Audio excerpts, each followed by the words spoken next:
Περνάμε στην επόμενη ανακοίνωση της κυρίας Volha Barysenka. Το θέμα είναι The icons of the Mother of God painted on Mount Athos and their role in the confrontation between the Orthodox and the Catholics in Minsk and Grodno Gubernias of the Russian Empire in 1907-1911. Good afternoon, ladies and gentlemen. First of all, I would like to thank you all for organizing this conference, for inviting me here, and for listening to me now. And before I start, before I proceed to my topics exactly, I would like to focus on several historical facts that will make my report clearer. I will tell about the lands of Western Gubernias, in other words, governorates of the Russian Empire that currently constitute a part of the territory of the Republic of Belarus. As early as about 2 centuries and a half, these lands were a part of the Polish-Lithuanian Commonwealth, a state inhabited with the representatives of different religious denominations, among them 3 main Christian denominations: the Catholics, the Orthodox, and the Uniate. The Catholic and Uniates, who recognized the supreme authority of Vatican but followed the Byzantine Rite, comprised the majority. After the 3 partitions of the Polish-Lithuanian Commonwealth, in 1772, 1793, and 1795, between the Habsburg Austria, the Kingdom of Prussia, and the Russian Empire, these lands were included in the Russian Empire, where the Orthodox Christianity was dominating religion. An end to the Uniate Church was put in 1939 when it was reunited with the Orthodox Church. Temples were reconsecrated, Latin heritage eliminated, the clergy and parishes could choose to convert either to Orthodox Christianity or Catholicism. 2 national rebellions that took place in 1830-31 and 1863-64 and were greatly supported by the Catholics, including the clergy, resulted in closure of the Catholic monasteries and temples. They were transferred to the Orthodox, rebuilt and reconsecrated, and due to the different processes, the Catholics were converted to the Orthodoxy that was supported by the government and was a part of state policy. However, after the Toleration Act was introduced in 1905 in the Russian Empire, it allowed the nominal Orthodox convert to other denominations without any social or political consequences. In case of these territories, the Orthodox, whose ancestors decades and years ago used to be the Uniates or Catholics, started converted to the Catholicism in a large scale, and the number of those converted during 1905 and 1907 in Minsk Gubernia only was reported to be more than 14,000 people. In the local church periodicals, the Orthodox authors noted successful sermons and propagation of Catholicism, including those at schools in the setting of neglect of missionary activities by the Orthodox clergy. Additionally, at domestic level, the Catholics were treated as the Polish and those supporting the revival of the Polish state, and the Orthodox were treated as the Russians and supporting the Russian Empire. All this pushed the hierarchy of the Orthodox Church, and the local government made every effort to reinforce the orthodoxy in the setting of Catholic missionary activities, with processions among them. They were invoked to unite the Orthodox laity and clergy in fighting against Catholicism and to substitute those spectacularly performed by the Catholics and attracting the Orthodox for participation. The processions with venerated icons were reported to deeply impress the participants and observers, sometimes even the representatives of other denominations or even beliefs. And one more effort was popularization of monastic life on Athos, the mainstay of Orthodoxy, and propagation of cult of saints, relics, miracle-working icons located on Mount Athos. The replicas of the most known miraculous icons of the Mother of God and icons of Saint Monteleon painted on Athos were delivered to the Russian Empire and transferred to churches with festive processions described in parochial periodics. Up to now, I was able to detect 5 preserved icons of the Mother of God painted on Athos and brought to the territory of modern Belarus in 1907-1911. However, there were some other icons which were lost in wars and implementation of atheistic politics in the 12th century. The icons represent the copies of different miraculous icons. Two of them are the replicas of its truly meet, one replica of each who is quick to hear, the wondrous icon of Panagia Prodromitissa, and Our Lady of the Akathystos. All these icons have similar stylistic features. They are rather big, however, sizes of each vary. They bear the inscription on the reverse side. The inscriptions are similar as well. The text claims the icon has been painted on the Holy Mount and presented there to reinforce the orthodoxy. The wooden tables contain the relics of multiple saints, was to be the reason from the original icon, and contains a short prayer. The first icon that was brought to modern Belarusian land in 1907 was the replica of She Who's Quick to Hear icon located in the Hyarium Monastery. It was brought to the church of Drapeevich village upon an initiative of local priest, Father Ion Khodorovsky. The priest, who was acquainted to some monks from Athos, wanted to compose life stories of the most outstanding aesthetics and asked the Athenites for materials. The prior of the monastery of the Annunciation of Theotokos, Father Parthenius, provided the priest with materials and promised to present the replica of She Who is Quick to Hear icon. Father Ion asked for a large icon, about 1 meter and 25 centimeters, to place it in a special case.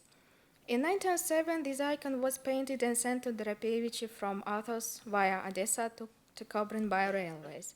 It arrived to Kobrin on the 28th of July and remained there till the end of August, until the resolution for bringing the icon from Kobrin to Drapeevich with a festive procession was received from eminent Mikhail, Bishop of Grodno and Brest.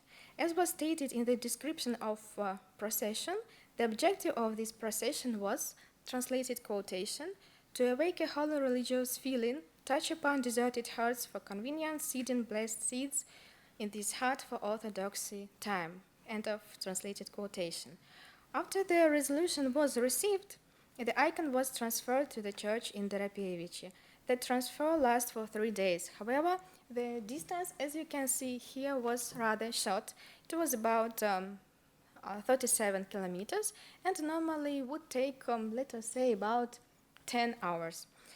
But since it was the longest and most spectacular procession, and first procession with the icon, Athonite icon, I would like to briefly describe it.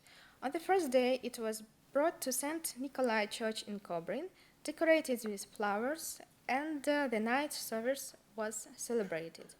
Next morning, the liturgy and Akathystos were celebrated, after which the icon remained in church for people from town and adjacent villages could come to venerate it.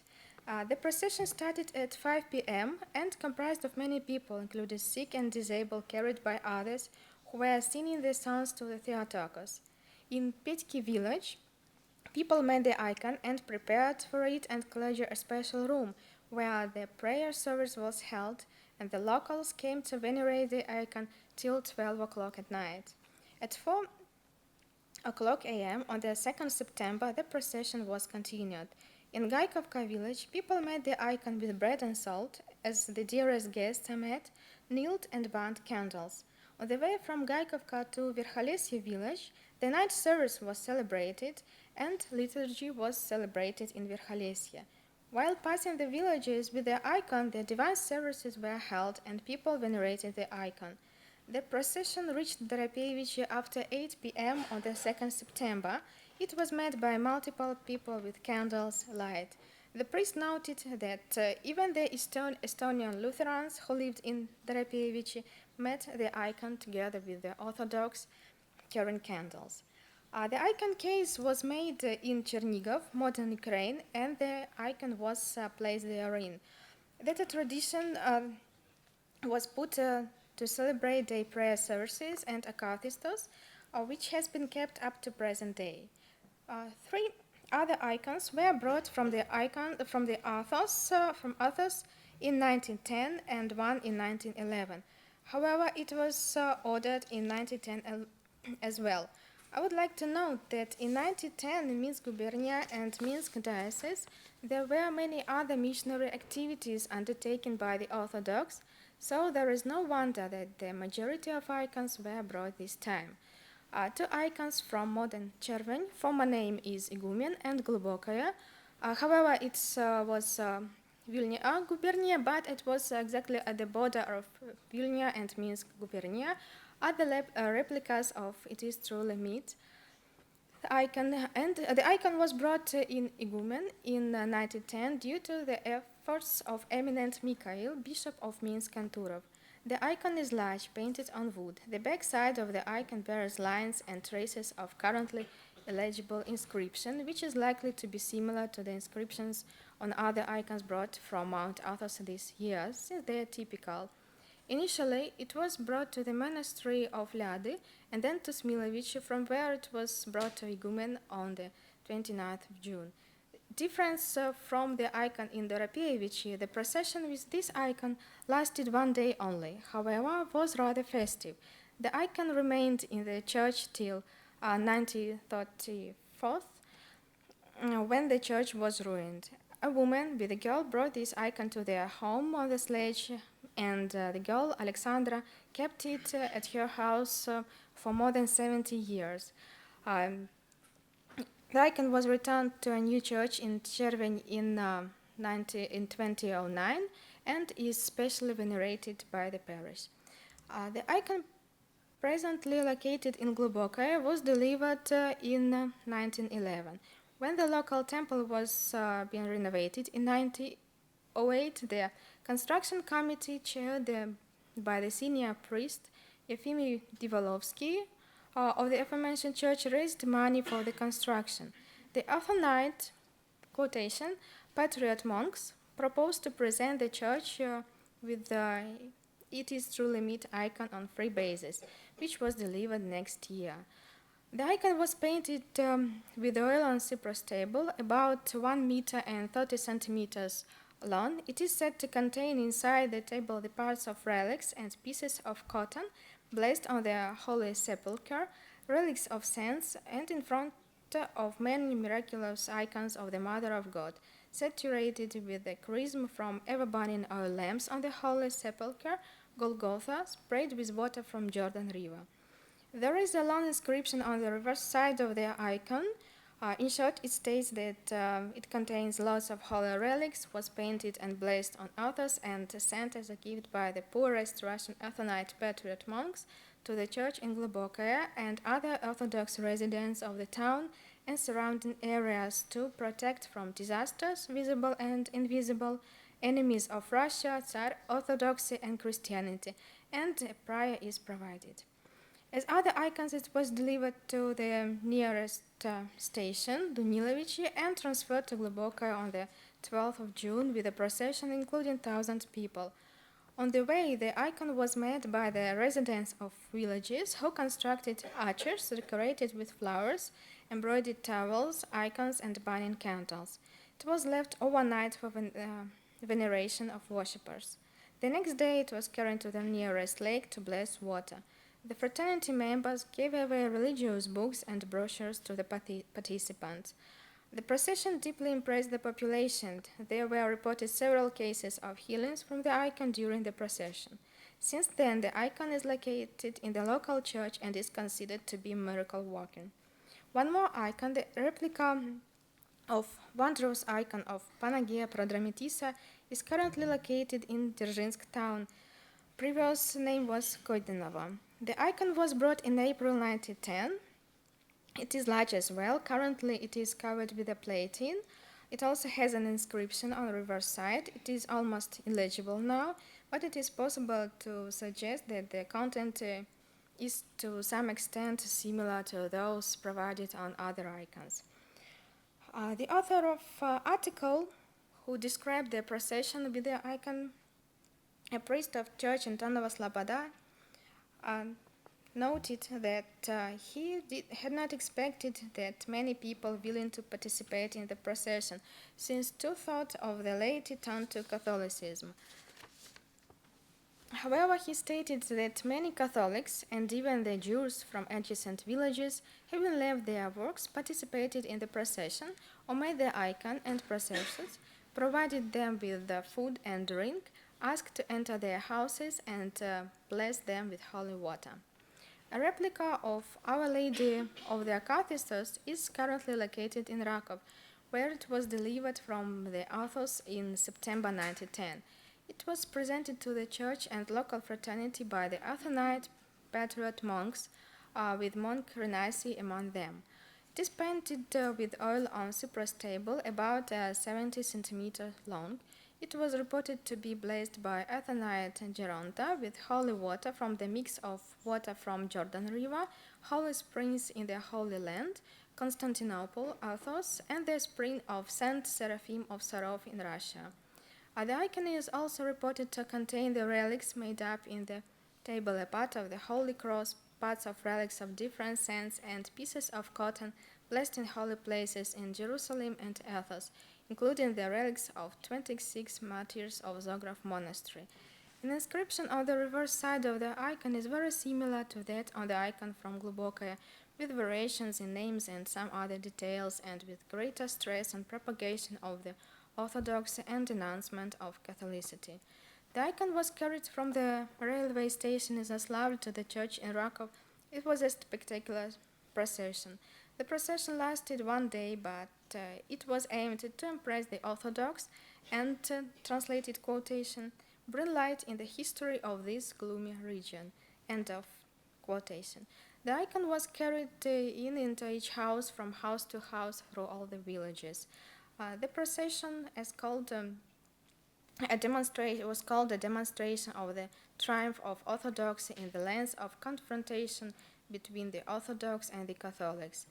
And the icon, in the setting of generally spread cult of local miraculous icons worshipped by the Orthodox and Catholics independently on denomination, we are called upon to spread the Orthodoxy, bring the Catholics to Orthodox temples. Since the Catholics came to Orthodox temples to venerate the icons of Mother of God and vice versa, the Orthodox came to Catholic temples to miraculous icon. The final church of denomination in some cases depended exclusively on the missionary activities of local priests. Since the moment of delivery to Belarusian lands, the icons have been especially honored by the locals, were saved by the locals from destruction in the 20th century, when the churches were ruined in the Soviet times. They returned to temples after reconstruction and are still considered to be wonder working.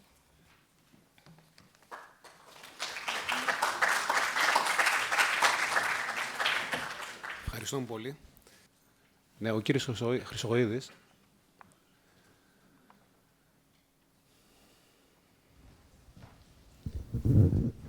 Thank you very much for this is something very new for us. We know nothing about that. If I don't understand very well, I want to make two questions. The first one is, who ordered these icons for this geographic area, and what was the itinerary, if we know something about that, of these icons from the place of production, which is Mount Athos, of course, to Poland. And the second one is Poland or Minsk. You discussed about Minsk, I think. Yes. Territory of Minsk. Yes, the territory of Belarus.